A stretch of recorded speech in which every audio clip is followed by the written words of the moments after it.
Guys, എല്ലാവർക്കും സുഖമാണോ?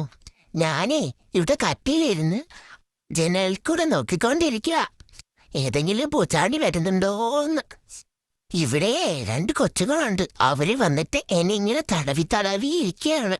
അതെനിക്ക് വലിയ ഇഷ്ടമാണ്. അതുകൊണ്ട് ഞാനങ്ങനെ ഇരുന്ന് കൊടുക്കുകയും ചെയ്യും. അവിടെ നിന്ന് ഞാൻ എണീറ്റ് മാറിയപ്പോ അവിടെയും വന്നേക്കുന്നു. എനിക്കിങ്ങനെ തടവുന്നത് വലിയ ഇഷ്ടമാണ്. അതുകൊണ്ട് ഞാൻ ഇരുന്ന് കൊടുക്കും. അവർക്കും ഇഷ്ടമായത് കൊണ്ട് അവരും തടവി തരും. ഇനി കുറച്ചു നേരം കളിക്കാം. ഇവരിതാ ഈ പേപ്പർ ബാൾ എടുത്ത് എനിക്ക് അറിഞ്ഞു തരും. ഞാനത് പിടിച്ച് കളിക്കുകയും ചെയ്യും. എനിക്കിത് വലിയ ഇഷ്ടമാണ്. ഇതൊക്കെയാണ് എൻ്റെ കളികൾ. ഇനി കുറച്ചു നേരം ജനലിൽ കൂടെ വെളിയിൽ നോക്കിയിരിക്കാം, ആരെങ്കിലും വരുന്നുണ്ടോ എന്ന്. ഇങ്ങനെ കസേരയിൽ കിടക്കും. ഇതൊക്കെയാണ് എൻ്റെ സ്ഥിരം പരിപാടികൾ. എനിക്ക് ഈ കസേരയിൽ കിടക്കുന്നതൊക്കെ വലിയ ഇഷ്ടമാണ്. ഇനി അങ്ങനെ പ്രത്യേകിച്ച് പരിപാടികളൊന്നുമില്ല. അപ്പം ഞാൻ പോണു. Bye bye.